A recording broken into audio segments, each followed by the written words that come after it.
Bisa nggak? Bisa. Tapi kenapa kok Allah suruh Nabi Muhammad untuk berjalan dari Masjidil Haram dulu ke Masjidil Aqsa? Kata sebagian ulama, karena Allah pengen kasih tahu sama kita bahwasanya perjalanan yang mulia adalah perjalanan dari masjid ke masjid. Salah satu perjalanan yang mulia adalah perjalanan dari masjid ke masjid. Makanya bersyukur Bapak Ibu sekalian, malam hari ini bisa kumpul di masjid, di taman surganya Allah Subhanahu wa taala di dunia, melangkahkan kakinya dari rumah masing-masing untuk kumpul bersama, untuk sama-sama kita memperingati Isra Mi'raj baginda Rasulullah Muhammad, dan juga untuk thalabul ilmi, menuntut ilmu. Maka ini adalah perjalanan yang mulia. Makanya mesti sering-sering main ke masjid. Makanya main ke masjid itu ibadah di masjid. Rajin sholat berjamaah lima waktu. Jangan giliran hidup kagak pernah ke masjid. Pas pertemuan mati nyusahin DKM ke masjid. Mana sholat di depan imam, disolatin. Banyak kayak model begitu. Banyak, makanya jangan, kalau kita jadi umat Nabi Muhammad, kita mesti pahami kita punya kewajiban dalam syariat, yaitu menjalankan sholat 5 waktu. Maka sholat yang Allah Subhanahu wa taala fardukan 5 waktu ini jangan kita tunda, jangan kita lalaikan. Allah Subhanahu wa taala berfirman dalam Al-Qur'an, "Masalakakum fi saqar qalu lam nakum minal musallin." Ketika para penghuni neraka Sakor ditanya, apa penyebab kalian masuk ke dalam neraka Sakor? Mereka menjawab, karena kami tidak mengerjakan sholat. Kami melalaikan sholat, maka dimasukkan ke dalam neraka Sakor oleh Allah Subhanahu wa taala. Alhamdulillah. Bapak Ibu sekalian yang dirahmati oleh Allah Subhanahu wa taala, bicara masalah sholat, saya teringat satu perkataan daripada guru kami radhiyallahu anhu, Sayyidul Walid Al-Habib Umar bin Muhammad bin Salim bin Habib bin Syekh Abu Bakar bin Salim Habibullah ta'ala wa qara'ah ya rabbal alamin. Beliau pernah mengatakan, sungguh beruntung jadi umatnya Nabi Muhammad. Enak jadi umatnya baginda Rasul Nabi Muhammad sallallahu alaihi wasallam. Kenapa? Salah satunya kata beliau, ketika Allah Subhanahu wa taala berikan amanah sholat untuk umat baginda Rasul Nabi Muhammad, pertama kali Allah wajibkan berapa waktu? Berapa waktu, Bu? 50 waktu. Berjumpa dengan Nabi Allah Musa alaihissalam, Nabi Musa bilang sama Rasulullah, minta dia keringanan sama Allah. Aku khawatir umatmu tidak akan mampu. Minta keringanan kepada Allah. Akhirnya Rasulullah minta keringanan kepada Allah Subhanahu wa taala, dikurangin ke Pak, Bu, 5 sampai akhirnya cuma 3 berapa? Berapa, Bu? 5 waktu. 17 ya. Jumlahnya juga rokaatnya kali itu, ya. 5 waktu. Allah Subhanahu wa taala fardukan kita sholat 5 waktu. Tapi kata Murabbi Arwana Sayyidul Walid Al-Habib Umar bin Habib, sungguh beruntung jadi umat baginda Rasul Nabi Muhammad. Mereka mengerjakan sholat 5 waktu, tetapi pahala mereka adalah pahala sholat 50 waktu. Untung apa enggak? Untung apa rugi kita? Untung banget jadi umat Rasulullah. Kita sholatnya 5 waktu, tapi dapat pahala menjadi sholat 50 waktu. Makanya jangan suka ditunda-tunda, jangan suka melalaikan sholat. Orang yang senantiasa istiqomah menunaikan sholat yang Allah fardukan, maka Allah bakal karuniakan dia 9 kemuliaan. Berapa? Berapa, Pak? 9 kemuliaan. Pengen tahu kan 9 kemuliaan? Katanya Sayyidina Utsman bin Affan radhiyallahu ta'ala anhu di dalam kitab Nasrul Ibad yang dikarang oleh Imam Nawawi, di dalam bab Utusan bab 9 Al-Maqaratul Rabi'ah perkataan yang keempat, kata Sayyidina Utsman, man hafidha ala shalawat wa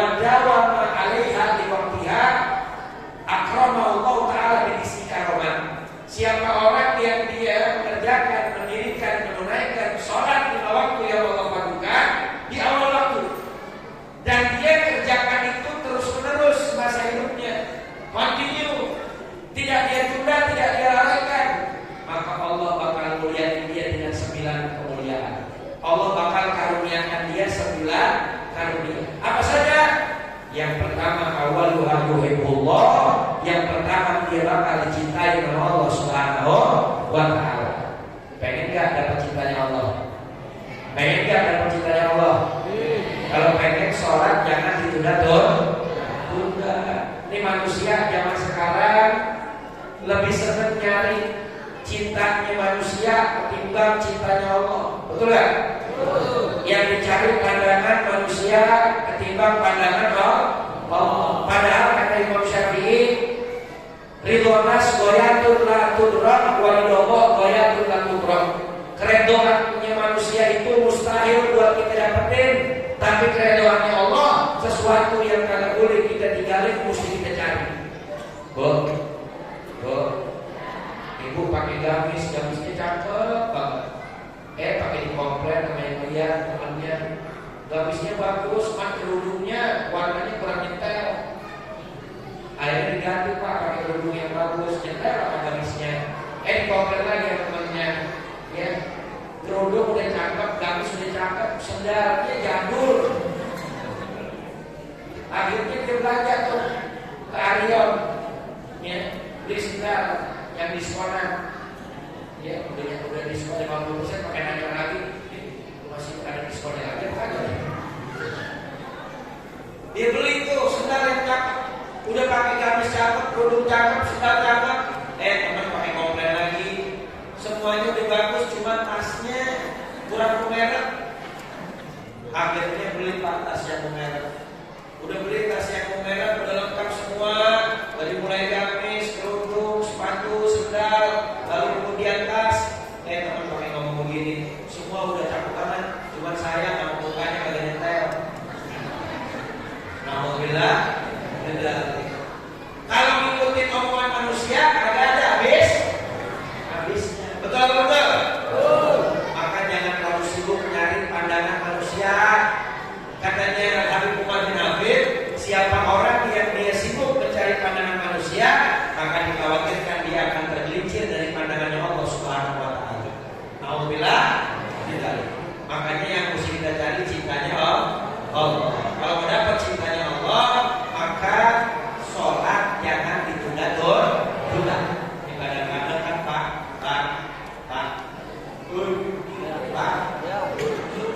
nanti gua beduk, Pak. Bapak ibu jangan nanti gua beduk. Kadang-kadang orang laki dengan alasan cari nafkah suka menunda-nunda sholat. Betul. Disuruh sholat dia bilang tanggung lagi cari nafkah. Cari nafkah kan juga kewajiban, Allah juga Maha tahu. Hati-hati tuh. Kata Rasulullah, "Qalabul halal fardhatun ba'dal fardhah." Mencari rezeki yang halal itu kewajiban setelah kewajiban sholat 5 waktu.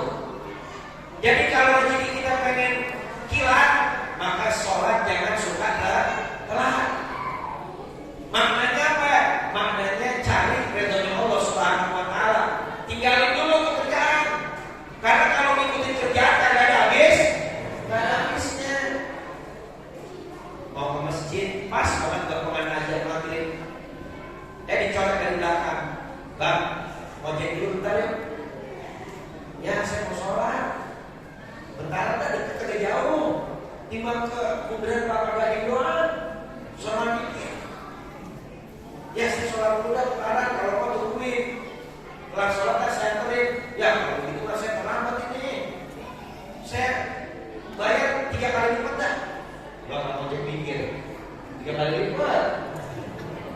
Nah, apa tadi menuntut 2 kali tarik gas doang? Begitu ya? Udah, akhirnya dia ambil ketarikan. Rupa-rupanya di jalan macet. Akhirnya apa? Nggak dapat maghrib, udah keburu isya. Gara-gara apa tuh? Ikutin bisikan setan dengan balutan, dengan bahasa cari nafkah. Hati-hati. Setan itu pinter, Bu. Pak, ngebisikin manusia buat kerjain perbuatan dosa atau meninggalkan kewajiban dengan bungkusan yang indah, dengan bungkusan bahasa ibadah, padahal di dalamnya terdapat musibah. Alhamdulillah, modelnya kayak bocah majlis zaman sekarang.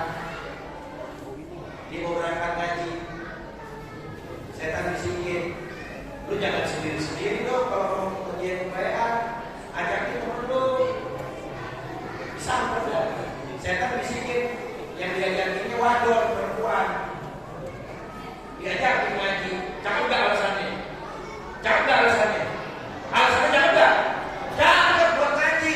Cuman kalau bukan mahram kagak boleh boncengan. Paham? Ini dibisikin sama saya kalau buat ngaji.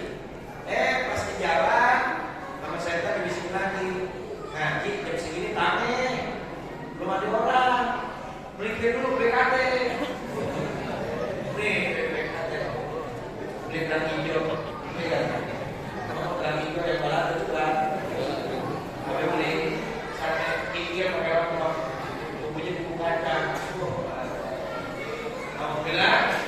Maknanya kayak jangan sampai kita ketipu dengan bisikan setan. Dia suka bisik gitu.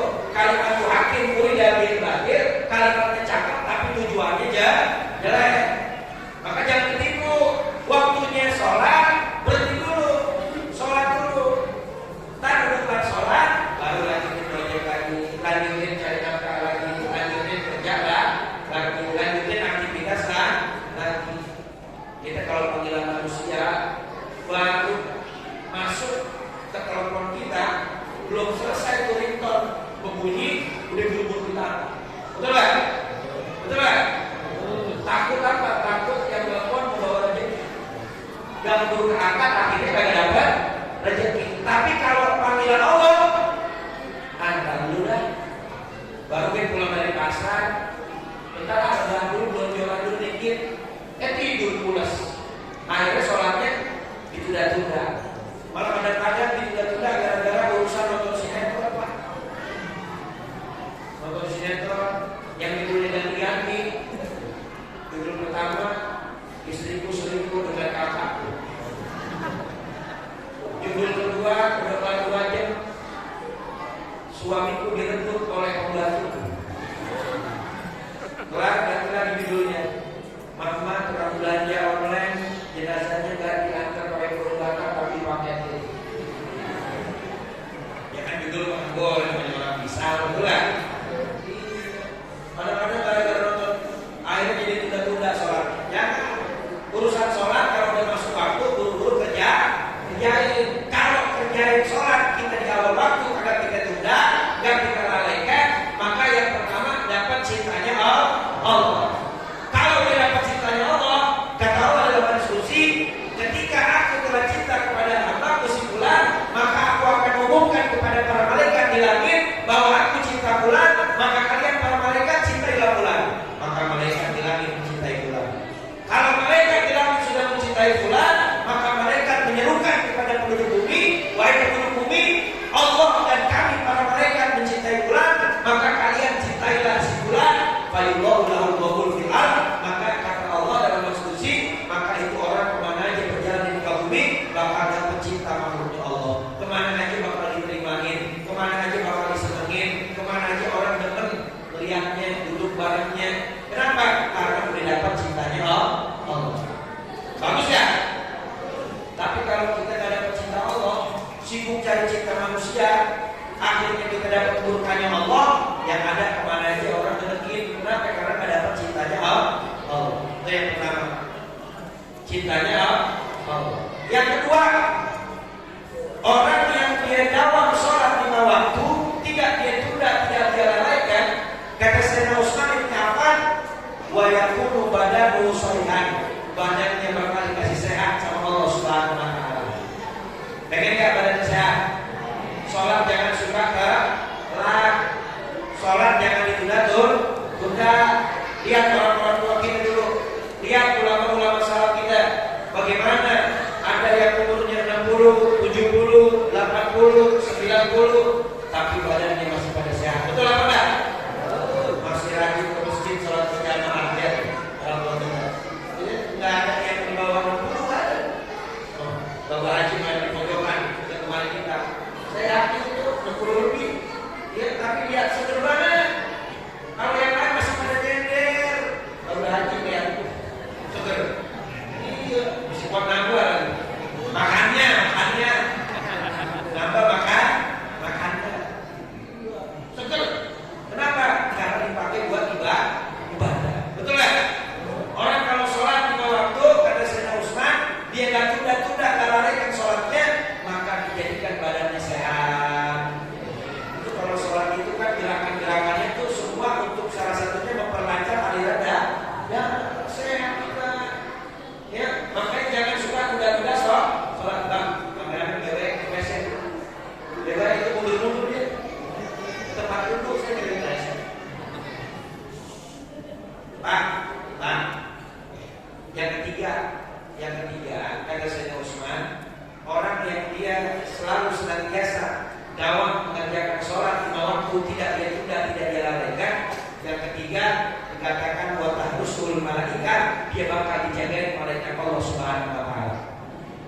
Pengen gak dijagain malaikat?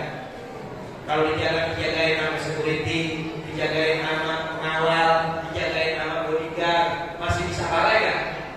Bisa. Ini manusia, al-insan malu khotok, manusia tempatnya salah dan lupa, pasti ada lalainya. Tapi kalau dijagain malaikat, maka penjagaan dari Allah Subhanahu wa Ta'ala. Kemana aja dijaga, dari mara bahaya, dari bencana, dari orang hasud, dari orang zalim, dari kejahatan, dari binatang buas. Kenapa? Karena dijaga sama Allah Subhanahu wa Ta'ala. Kok bisa? Nabi bilang di dalam hadis, man khafallah khafa anhu kulla syai'. Siapa orang yang takut kepada Allah, maka niscaya dia akan ditakuti oleh makhluk yang lain. Maknanya apa? Kalau kita sholat 5 waktu, di awal waktu, tidak kita tunda-tunda, berarti kan itu tandanya kita punya rasa takut kepada Allah.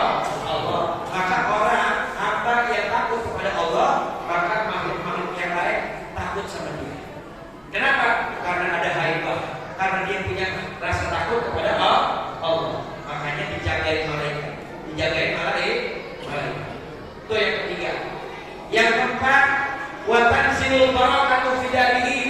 Orang yang selalu mendawamkan sholat 5 waktu, di awal waktu tidak dia tunda dan lalaikan sholat itu, maka niscaya Allah akan turunkan keberkahan di tengah-tengah rumahnya. Pengen gak rumahnya barokah?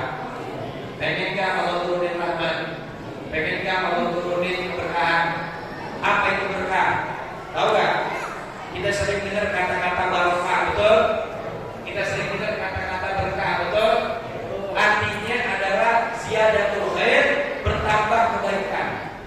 Allah kasih umur, kalau umurnya barokah, maka umur itu bisa jadi penyebab kita bertambah kebaikan. Jadi rajin sholat tahajud, jadi rajin sholat duha, jadi rajin kita bersedekah, jadi rajin kita bersilaturahim, jadi rajin kita berbuat kebaikan yang lain seperti menolong orang yang kesulitan dan lain sebagainya. Kenapa? Karena umurnya barokah. Tapi kalau orang yang umurnya nggak barokah, maka tidak akan bertambah kebaikan. Makin tua bukan makin rajin ke masjid, tapi makin tua makin jauh dari Allah Subhanahu wa Ta'ala. Alhamdulillah. Banyak yang gitu. Berarti tandanya umurnya nggak barokah. Rezeki juga begitu, Bu. Rezeki kalau barokah, Pak, maka dia akan bertambah kebaikan. Dengan rezeki yang Allah kasih bisa menyebabkan kita bertambah kebaikan. Dengan rezeki itu maka kita jadi suka nolongin orang, suka menolongin fakir miskin, anak-anak yatim, bantuin orang yang kesusahan. Itu namanya rezekinya barokah. Kalau kita ambil bahasanya Sayyidul Walid Almarhum Al-Habib Ali Ibnul Qutub Al-Habib Abdurrahman As-Segaf, beliau pernah menyampaikan bahwasanya beliau mendefinisikan barokah itu, beliau meminjam daripada definisinya Al-Qutub Al-Habib Saleh bin Muhsin Al-Hamid Keramat Jember. Barokah itu dalam rezeki, kalau bahasa gampangnya, duit di kantong belum habis, udah nambah lagi. Itu namanya barokah. Rezeki kalau barokah, duit di kantong belum habis, udah datang lagi. Itu namanya barokah. Jadi kita kan baru barokah. Sampai dompet sampai ada badan buka ditutup mulut, ada mati 3 bulan. Makanya cari barokah. Ya dengan cara apa? Dengan cara jangan suka melalaikan sholat. Bukan cuma keberkahan di umurnya, bukan cuma keberkahan di rezekinya, tapi juga keberkahan di dalam rumah tangganya.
bercahaya di bola.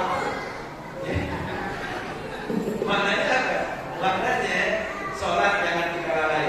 Kalau orang yang sholat di awal waktu istiqomah, dia nggak suka melalaikan, kita memandangi mukanya idza ru'usu Allah. Kalau kita mandangi bikin kita ingat sama Allah. Lihat muka para habaib, para alim ulama, para kiai, para guru. Itu kalau kita pandangin bikin kita jadi ingat sama Allah, bikin kita jadi ingat untuk ibadah. Betul ya? Kenapa? Karena ada ciri-ciri kesolehan di wajahnya. Dengan berkah sholat di awal waktu. Itu yang kelima. Yang keenam, wa ya'inullahu qalbuh. Orang yang sholat di awal waktu tidak dia tunda-tunda, tidak dia lalaikan, maka niscaya Allah bakal lembutin hatinya. Dilembutin hatinya. Dilembutin. Apa yang dipojokan? Dilembutin hati. Dilembutin. Kalau di rumah punya pasangan, suami apakah bini, hatinya keras, kagak mau dengan nasihat, maunya ribut berantem mulu, cek sholatnya. Kalau bilang itu bisa jadi penyebab yang bikin hati orang keras, salah satunya adalah suka melalaikan sholat. Betul? Ada orang nanya, Ustaz, saya punya suami di rumah, ngomel mulu, hatinya keras banget, sama bini sama anak kagak ada kasih sayangnya. Maka saya bilang coba cek dulu sholatnya. Kalau sholatnya belum benar, belum betul, sering menunda-nunda, melalaikan sholat, berarti itu salah satu penyebab dia jadi keras hatinya. Maka cara untuk mengobatinya, ingetin terus buat sholat di awal waktu, jangan suka ditunda-tunda, apalagi sampai ditinggalkan. Setelah itu dia aman, dia ingetin suaminya, dia ajakin bareng buat berjamaah. Setelah sekian lama datang lagi ketika ngaji, dia bilang, Guru, alhamdulillah sekarang suami sholatnya udah benar, rajin berjamaah. Sekarang alhamdulillah anak bini ada saya. Kenapa? Hatinya udah gak keras. Orang yang keras hatinya, kata Imam Ibnu Ruslan dalam kitab Zuhad, wa inna ab'adan nasi min rabbina rahim min qalbin qasi. Orang yang paling jauh dari rahmat Allah Subhanahu wa taala adalah orang yang hatinya keras. Kalau hati sudah keras, itu hati lambat laun akan mati. Kalau hati sudah mati, jauh dari rahmat Allah. Kalau seseorang sudah jauh dari rahmat Allah, jangan masuk surga, cium harum surga pun diharapkan oleh Allah Subhanahu wa taala. Alhamdulillah. Alhamdulillah.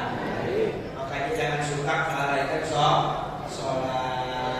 Sholat jangan ditunda-tunda.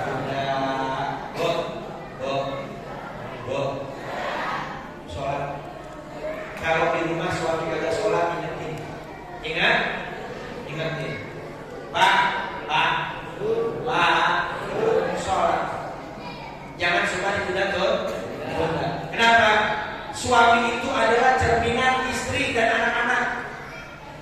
Suami kepala rumah tangga, ibarat dia adalah imam buat makmum istri dan anak-anaknya. Jangan bilang sama anak dan istri, sholat kepada, kalau agak kepada masuk neraka. Tapi katakan kepada anak istri, istriku, anak-anakku, yuk kita sholat berjamaah bareng, biar kita bareng-bareng sholat. Enak gak? Enak gak Bu? Enak gak kalau gitu? Enak. Contohin Pak, contohin Bu, contohin. Jangan cuma itu doang, sama bini sama anak nyuruh sholat aja, tapi suami kagak sholat, dibalikin sama anaknya. Bapak nyuruh sholat, bapaknya kagak sholat. Kalau digituin gitu gak kira-kira? Kesel apa ya? Contohin makanya. Begitu juga Bu ya, sama anak-anak di rumah. Orang laki kan keseringannya di luar rumah cari nafkah. Orang perempuan tuh jadi contoh buat anak-anaknya. Waktu sholat kerjain sholat. Ini kadang udah diingetin sama anak, makanya sholat jangan silat mulu. Antar lagi suruh ini, pengen dia disiplin, gimana itu dia ini? Bu, sholat yang paling pertama dihisab nanti ketika kita dikumpulkan di padang mahsyar adalah sholat. Maka jangan ditunda-tunda, jangan ditunda-tunda, ya. Yang kedua dari yang kedua.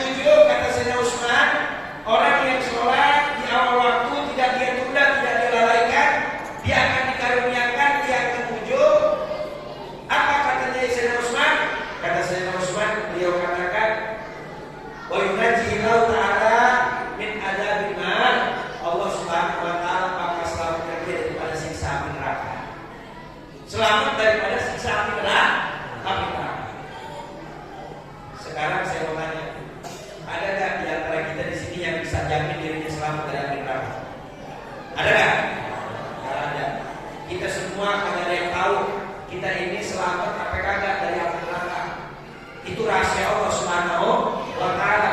Kita berharap selalu berdoa kepada Allah agar Allah selamatkan kita daripada siksa api neraka. Tapi Nabi kasih tahu salah satu yang bikin kita selamat daripada siksa api neraka adalah sholat.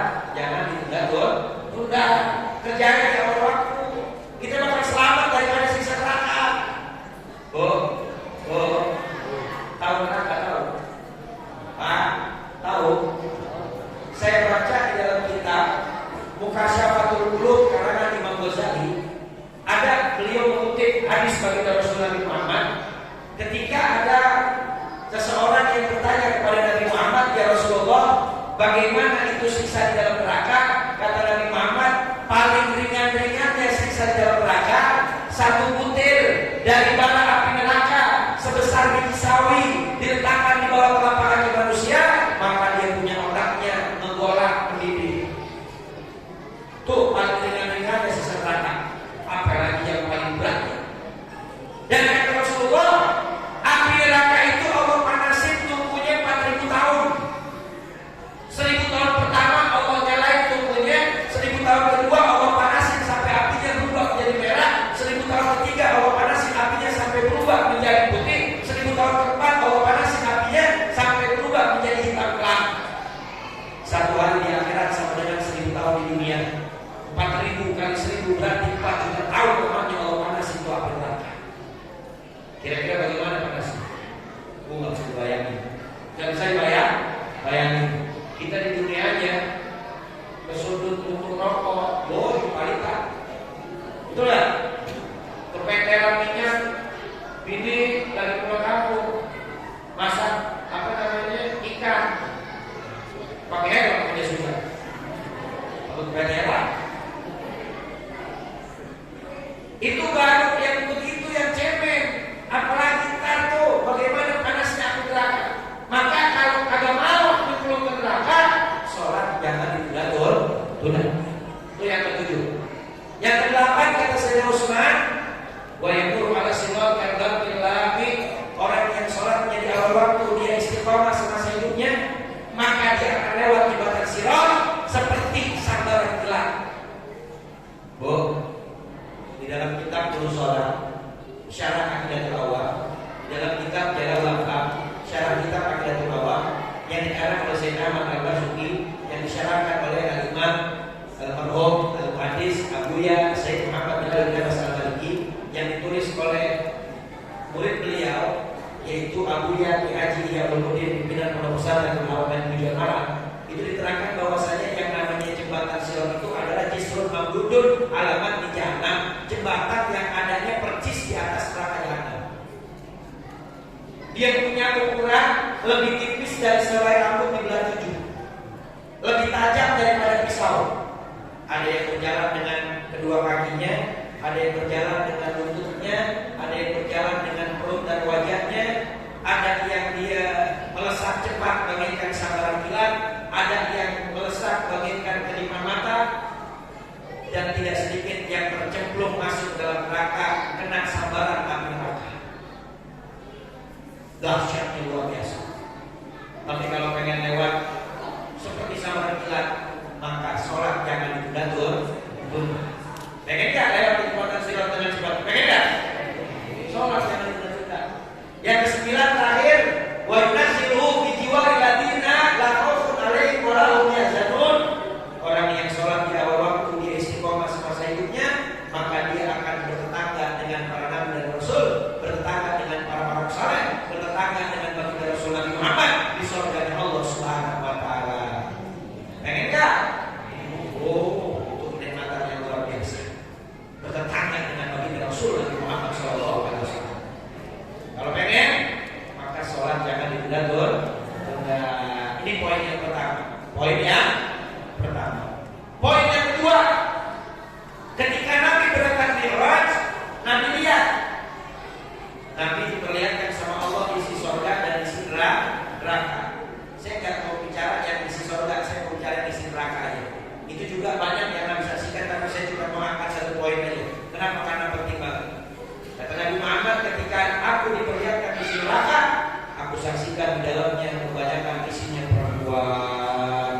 Alhamdulillah, Nabi bilang di dalam hadis, Sinfani yu'adzabani lam arahu madat.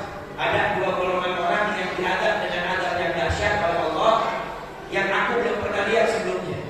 Salah satunya adalah nisaun aliyatun kasiyat ma'ilatun umilat. Perempuan-perempuan yang pakai baju tapi hakikatnya telanjang. Pakai baju menutup dari leher sampai kaki tapi bahannya nyentrik, sempit, merecet, mereketek. Tahu mereketek? Yang kalau duduk ada mudah-mudahannya, udah kayak apa? Tahu? Itu sama aja nggak pakai baju, memperlihatkan lekukan tubuh. Alhamdulillah, tidak ada Allah. Makanya orang perempuan kalau badannya ukuran M, beli bajunya L. Badan ukuran L, beli bajunya XL. Begitu.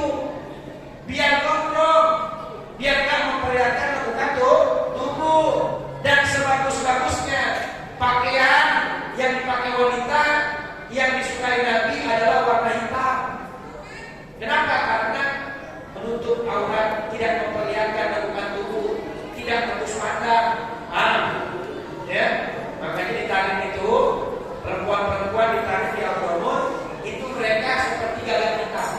Dari ujung kepala ke ujung kaki itu semua nggak kelihatan. Ya, cuma ada satu lubang untuk melihat arah berjalan. Dan itu mereka semua mencontoh daripada Sayyidatuna Fatimah Zahra binti Rasulullah sallallahu alaihi wasallam, putri mulia bagi Rasul Nabi Muhammad sallallahu alaihi wasallam, termasuk daripada pemimpin wanita-wanita di surganya Allah Subhanahu wa taala. Kalau perempuan sekarang kagak pakai bajunya sekalinya ketat, gondrong, bahannya transparan. Keteknya baru bolong. Mana kita pakai topi kelihatan. Alhamdulillah, jangan tutupin aurat ya. Orang perempuan pakai kerudung, pakai hijab juga jangan pengen ngaji doang. Ketika keluar kemana aja selain pengajian, tutupin auratnya, pakai kerudungnya. Ini kagak. Ustaz, saya kan tinggal beli sayur doang itu ke depan. Tutupin auratnya. Yang diabrak-abrakin. Ini kagak.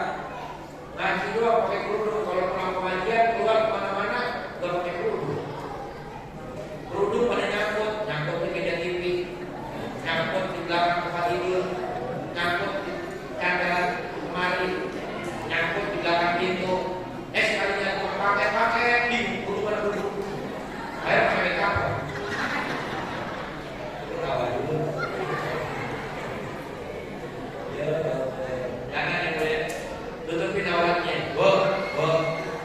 Mending kalau rambut udah kayak anak sebulan sampo, mana rambut udah pada kubah, mana kembali sebulan, mana dicabang terang-terang lagi cabang 12.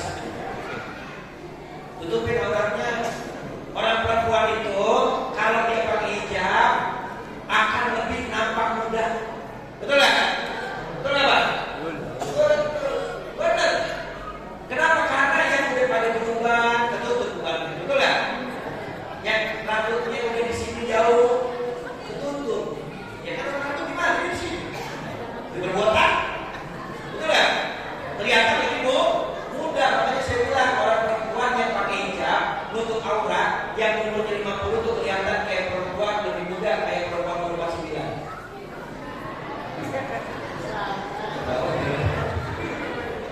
Nah kan udah setahun.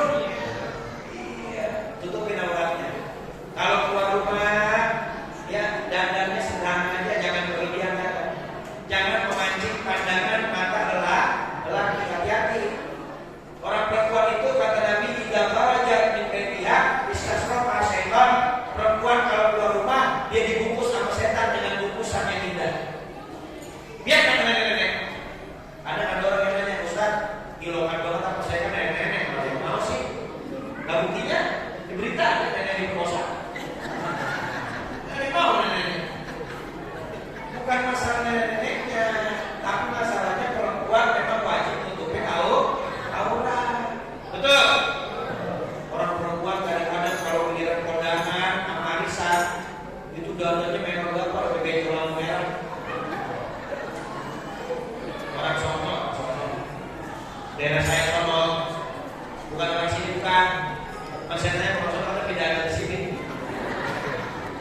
Di dalam rumah, ibu pakai semua alat make up yang ibu punya.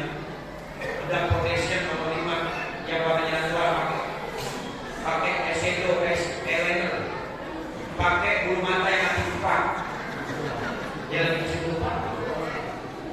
Pakai tuh blush on biar udah kelihatan kinclong merah.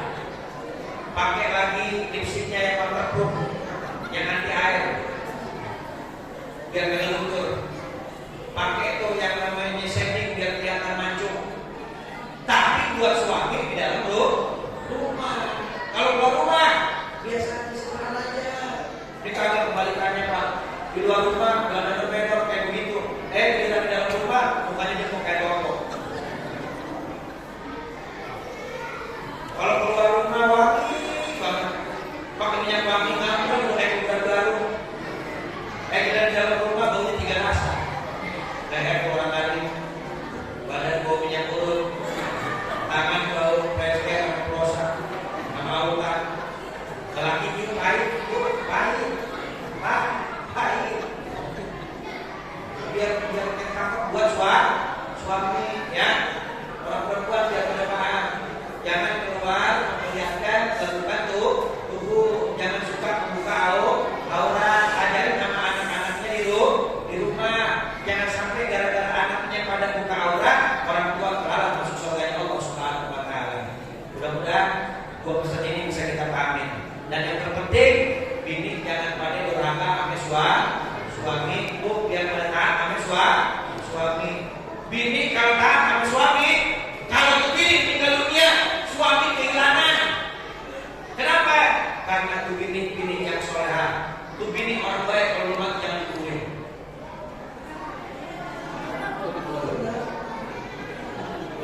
Mati hukumnya dosa.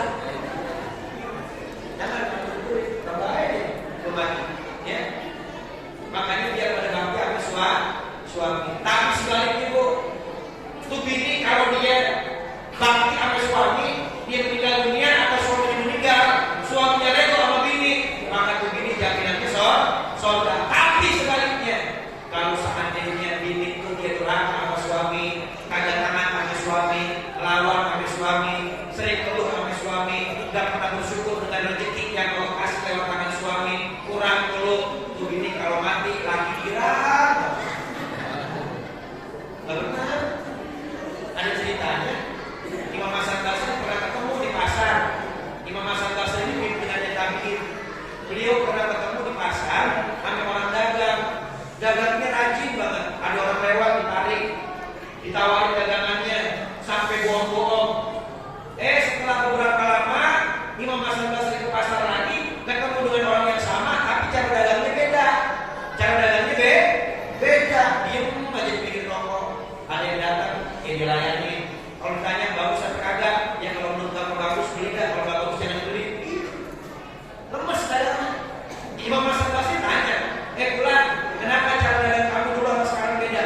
Dia jawab, dulu saya dagangnya begitu rajin banget sampai bohong-bohong karena di rumah saya punya bini mulutnya lemes bawel. Kalau saya pulang bawa duit banyak diambil sedikit. Kalau saya pulang bawa duit sedikit karena dianggap. Kalau saya pulang bawa duit tidur di luar. Alhamdulillah belum lama tuh bini tinggal. Gila. Dan masih ceritanya. Dan setelah itu Allah karuniakan saya istri yang soleha. Saya nikah sama istri yang soleha. Kalau saya pulang bawa duit banyak, sedekah yang setengah disimpan.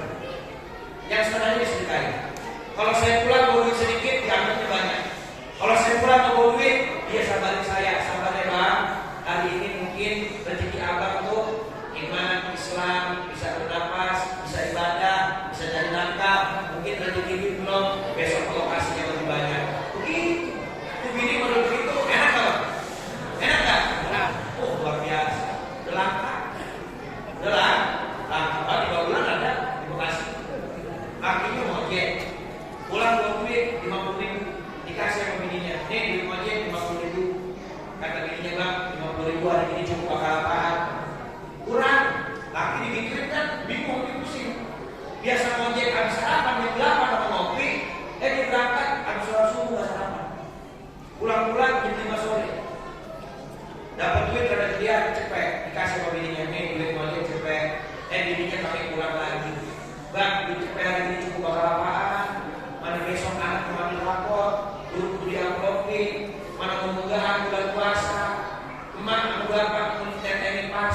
sembako. Kurang kan? Akhirnya besok suami berangkat ojek jam 3 sebelum subuh. Pulang malam jam 11. Nyampe rumah capek, duit ojek ditaruh di kamar meja TV, duit lagi tidur. Pagi-pagi pas ditinggalin berenang, nemu tuh duit di bawah taruh meja, di bawah belanja ke swalayan. Pulang belanja, suami bangun ditanyain, "Kak, abang mau kemana?" Pulang jam 11. Mana dapat duit banyak banget? Abang mau ke Bogor? Enggak, rumah ojek motor gua jual. Gimana duit motor gua mau ojek lagi? Ini PA aku satu jadi. Alhamdulillah. Maka jangan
Bapak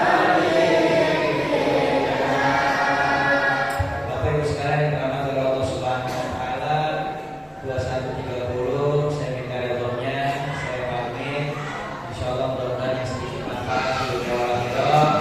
Jangan lupa saksikan terus Islam itu Indah di Trans TV setiap hari Senin sampai Ahad. Yang 5 pagi ada saya, Sumola dan guru yang lain juga, dan Indonesia Berjuang dan yang lainnya. Insyaallah mudah-mudahan semuanya manfaat dan barokah dunia akhirat. Amin ya rabbal alamin. Yang mengalir dari sini ke Pulau Gadung, bagi sekali di Matu Syabab di Jalan Remaja 1, boleh silakan nanti menyusul. Banyak para ahli ulama dan habaib yang akan menyampaikan nasihatnya. Mudah-mudahan kita sehat walafiat, panjang umur. Allah berkahi kita di bulan Sya'ban. Allah sampaikan kita berjumpa dengan bulan Ramadan. Dan nasihat wal qiyam sedekah wal tilawah Quran wal birru wal ihsan wal qur'an wal kufra. Wassallallahu ala sayyidina Muhammadin nabiyyi wa alihi wasallam. Alhamdulillahi rabbil alamin. Kalau saya mohon maaf, saya minta doanya kepada ketua panitia DKM, para guru. Saya nggak mampir lagi duduk, langsung lagi karena masih ada beberapa acara. Dan pada akhirnya anak titik dikejar tikus. Cakep dong. Kurang. Anak titik dikejar tikus. Larinya ke atas loteng. Ambil plastik buat bungkus. Habis bungkus kembali tenteng. Apa yang diurusin? Assalamualaikum warahmatullahi wabarakatuh.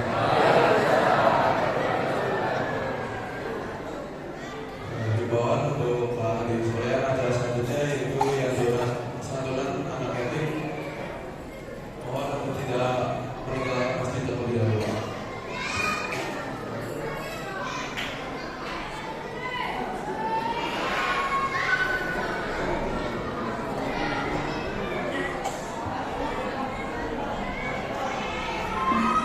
Allahumma salli wa sallim ala sayyidina Muhammadin wa ala ali sayyidina Muhammad.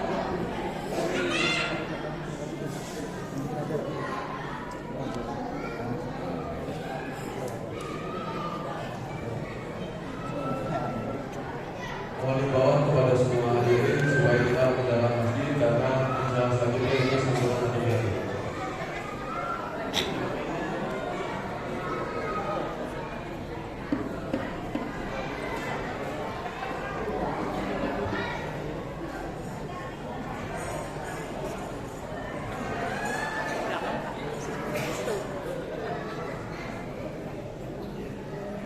Untuk petugas santunan anak yatim, kami mohon maju ke depan.